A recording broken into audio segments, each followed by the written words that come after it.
Construction starts Monday morning, Mr. Mercer. And honestly, there's really nothing you can do about it. That's what Glenn Parker told me while standing in the middle of my grass like he already owned the damn place. Polished loafers sinking into soil I'd spent 12 years maintaining with my own hands. Smiling that clean HOA president smile people use when they think paperwork automatically makes them smarter than everybody else. I remember looking past him at those bright orange survey flags stabbed into the lawn, cutting across my mowing lines like scars, and for a second I honestly thought maybe I was missing something. Maybe there had been some mistake, some county mix-up, some bureaucratic nonsense buried in a document nobody ever mailed me. But then Glenn adjusted his sunglasses, looked over my shoulder at the corner lot, and casually said, "The board voted unanimously. The Community Wellness Pavilion is already approved." Wellness Pavilion. Man, you ever hear rich suburban people come up with fake-friendly names for things they want to steal? It's never, "We're taking your property." It's always Shared Improvement Initiative or Community Enhancement Project. Makes theft sound like a yoga class. I didn't answer him right away, mostly because I was trying real hard not to say something that'd get me arrested on my own lawn. Instead, I looked down at my boots, grass clippings still stuck to the sides from mowing the evening before, and I asked him one simple question. "You got a deed with my name on it?" That little smile twitched for half a second. Tiny thing, but I caught it. "According to our development filing," he said, "the parcel has already been categorized for future common use." Future common use, see, that's HOA language for we wrote down what we wanted before asking permission. Then he gave me this little shrug, like I should just accept it, like I should be honored they picked my land out of all places. "Look, Wes," he said, "the neighborhood's changing." Yeah, funny thing about that sentence, people only say it right before they try taking something from you. Now that corner lot wasn't some giant ranch or lakeside property worth millions. It was maybe 3/4 of an acre tucked beside the retention fence at the end of Briar Ridge Drive in northern Georgia. But it was mine, legally mine, tax-paid mine, inherited from my father after he passed in 2011. Most folks in the neighborhood barely noticed it because I kept it clean all the time, edged the fence line every Saturday morning, reseeded patches after storms, trimmed the weeds before they ever got ugly. Truth is, people only notice maintenance when it stops happening. That land looked peaceful because I made it peaceful. My dad used to say, "Take care of land, and it'll take care of you." Corny as hell, sure, but every Saturday morning I'd still walk that mower in straight, clean lines while the neighborhood slept in behind their blackout curtains and overpriced espresso machines. It was routine, quiet, mine. Then one Tuesday, everything shifted. I came home from work around 6:15, turned the corner, and immediately saw the survey stakes.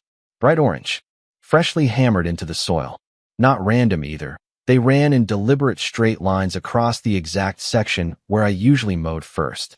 I just stood there in silence holding my lunchbox like an idiot, staring at them while the evening wind pushed the little flags back and forth. You know that feeling when your stomach drops before your brain catches up? That's what it felt like. Then my neighbor Denise walked by with her little terrier and hit me with the suburban equivalent of a grenade. "Oh good. You saw the markers," she said, all cheerful. "The HOA finally approved the pavilion project." Finally approved. Like this had been discussed forever, and somehow the owner of the land was the only person not invited into the conversation. "Pavilion?" I asked. Denise nodded. "Yoga deck, fire pit, pickleball space, probably one of those outdoor kitchens too." Outdoor kitchens, because apparently Americans got tired of cooking indoors where kitchens already are. I asked her who exactly approved building all that on my property, and she kind of froze, realizing halfway through the conversation she might have stepped in something messy. "I just assumed," she started, then stopped. "Yeah, people assume a lot when authority speaks confidently enough." That night, I skipped dinner and drove straight to the HOA board meeting held inside the clubhouse. Place smelled like lemon cleaner and stale coffee, same as every HOA meeting in America probably. I walked in wearing work jeans and steel-toe boots while everybody else sat there dressed like they were attending a country club funeral. Glenn Parker sat at the center of the table with that smooth politician posture, fingers folded, acting calm because calm people usually control the room. He saw me immediately, and I swear you could feel the annoyance hit his face before he covered it with another smile. "Wes," he said, "didn't expect to see you tonight." "Funny," I said. I can say the same thing about the survey crew. A couple people looked down at their papers real fast after that. Nobody likes conflict until it's happening to someone else.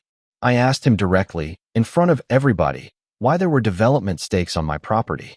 Glenn leaned back in his chair slow as hell, like he'd rehearsed this moment already.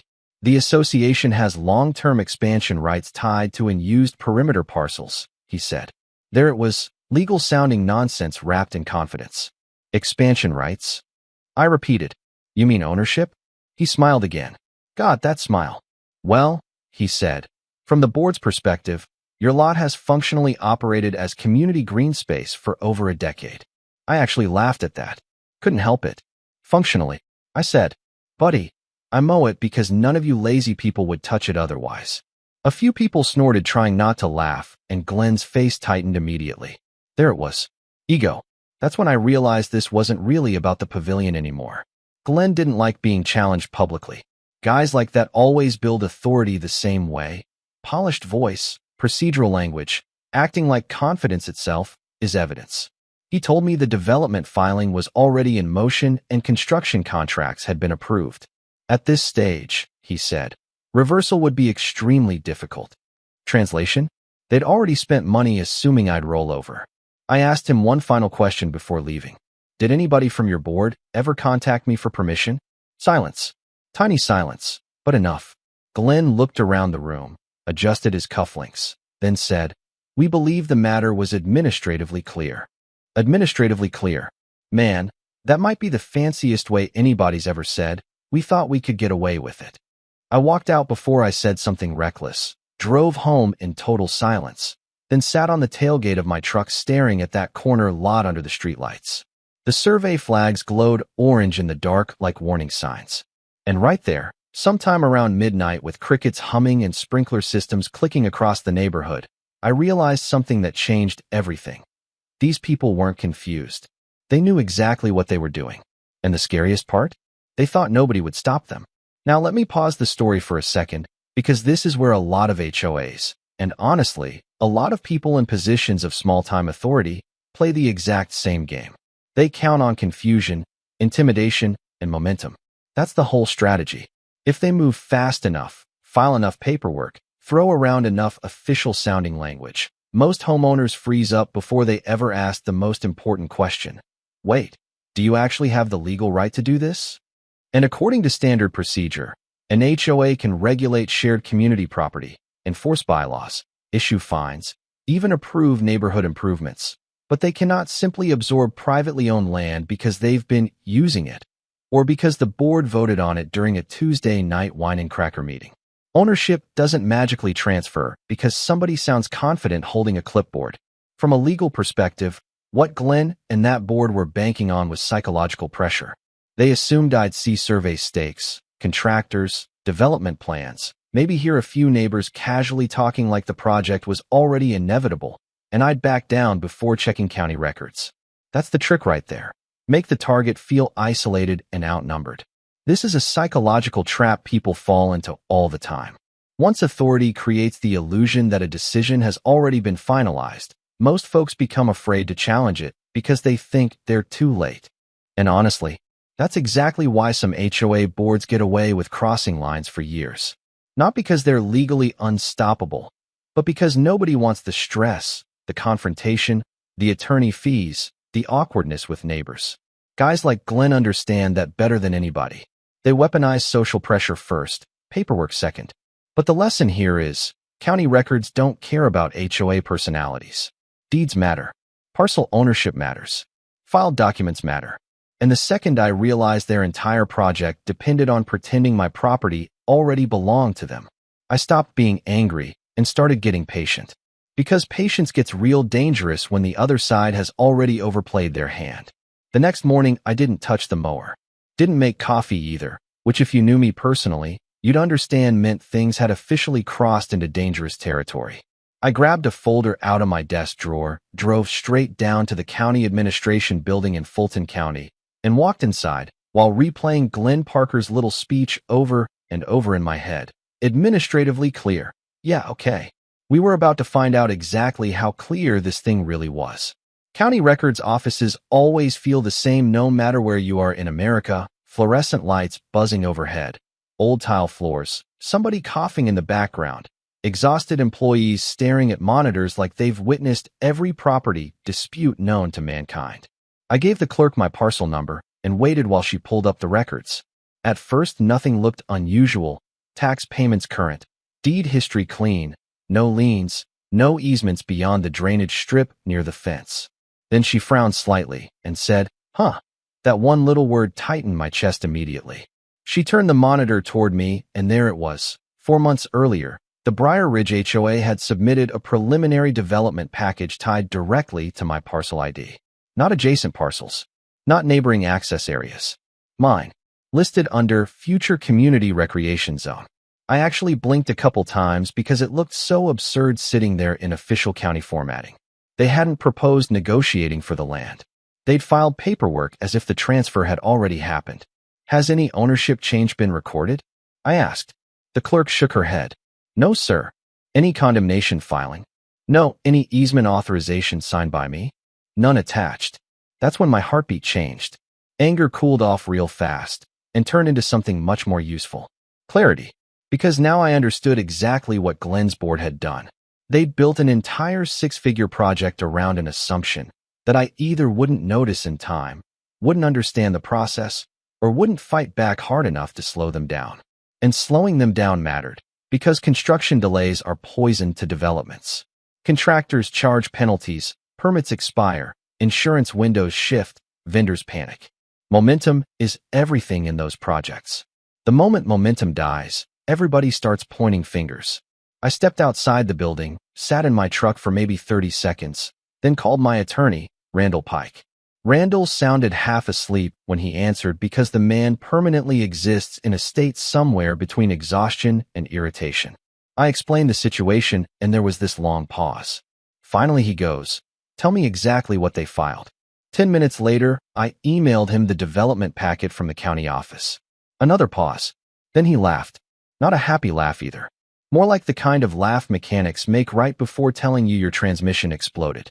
"These idiots tied active permits to property they don't own," he said.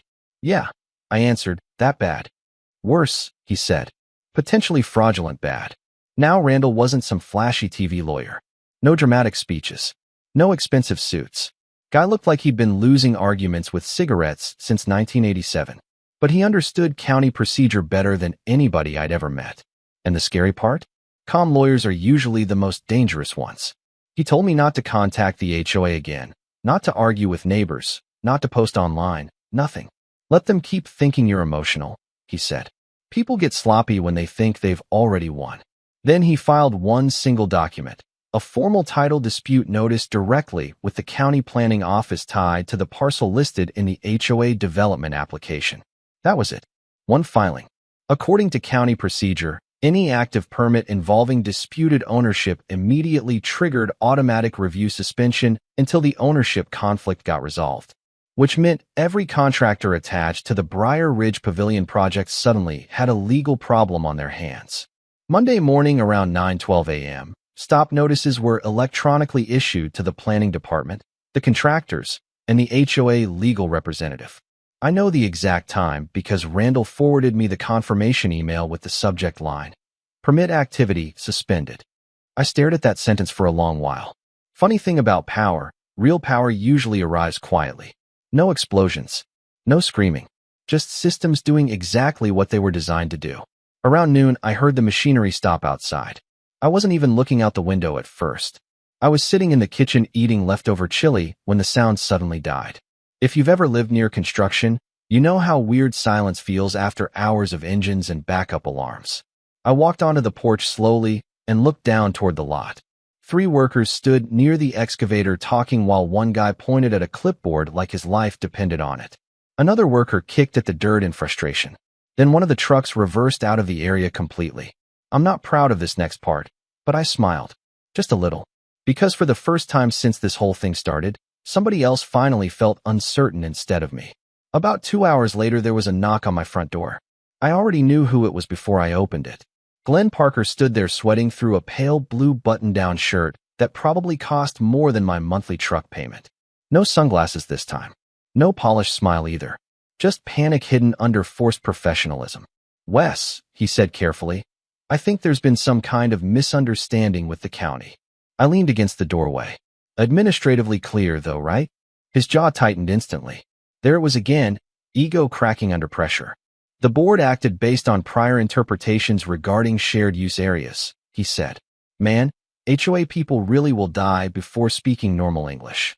You try to build a damn pickleball court on my property, Glenn. He glanced back toward the street, making sure neighbors weren't listening. There's no need to escalate this. That sentence almost made me laugh out loud. No need to escalate. Buddy, you brought excavators onto my land. We passed escalation miles ago. Then he lowered his voice and finally got honest for the first time. The contractors are threatening breach penalties if this delay continues. Ah, there it is. Money. That's what this was really about now. Not community wellness. Not beautification. Budget exposure. Sounds stressful, I told him. He stared at me for a second like he genuinely couldn't believe I wasn't folding.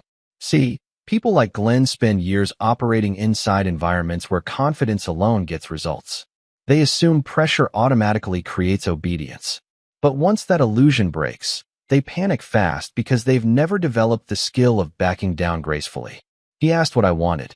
I told him I wanted exactly what should have happened from the beginning. Written acknowledgement that the parcel belonged solely to me, complete removal of my property from every development filing, reimbursement for legal expenses, and permanent recorded clarification with the county establishing zero HOA ownership interest in the lot. Glenn rubbed both hands over his face while I stood there completely calm. Calm drives manipulative people crazy because they can't read where the fight is headed. You know this is creating tension in the neighborhood, he muttered. No, I said. Your board created tension when you confused landscaping with surrender. He didn't answer that one. Within 48 hours, the HOA attorney contacted Randall directly. Suddenly, everybody wanted compromise. Amazing how quickly cooperation appears once legal exposure enters the room. The development renderings vanished from the clubhouse bulletin board first. Then the contractor equipment disappeared. Then came the emergency HOA meeting announcement, carefully worded of course, because organizations never admit wrongdoing directly if they can help it. Procedural discrepancies regarding parcel classification, that was their official phrasing. Translation? We got caught. By the end of the week, the HOA signed a formal withdrawal tied to my parcel, paid just under $4,300 in legal fees, and recorded a permanent deed clarification with the county explicitly confirming my ownership rights and denying any present or future HOA claim over the property. Randall called me after the filing finalized and said, "Frame that document if you want. They'll never touch that lot again." But the real twist came about a month later. Glenn Parker quietly resigned from the board. 2 other board members followed him out not long after. Turns out once neighbors learned what actually happened, people got real uncomfortable with the idea that their HOA leadership had nearly dragged the entire community into a legal disaster over property they didn't own. Funny how fast suburban loyalty disappears when special assessment fees start feeling possible. And me? I went back to mowing every Saturday morning.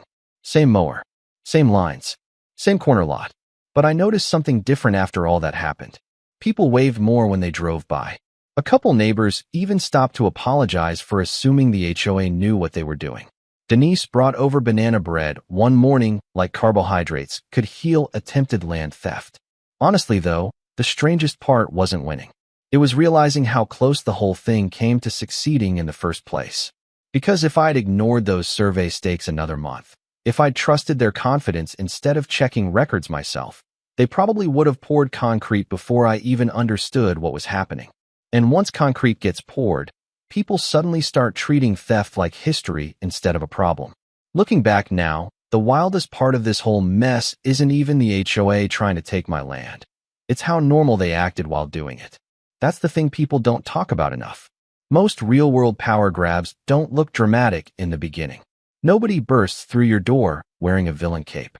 It's usually paperwork, confident voices, friendly smiles, people casually speaking as if decisions have already been made for you.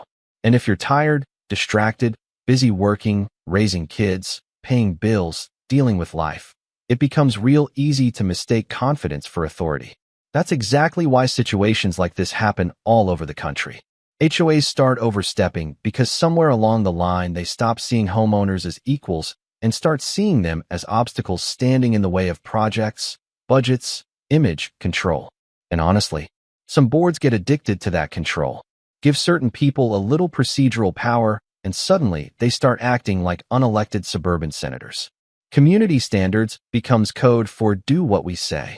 Neighborhood improvement becomes code for we already decided. This is a psychological trap that happens in every layer of life, not just HOAs. Workplaces do it. Governments do it. Families do it.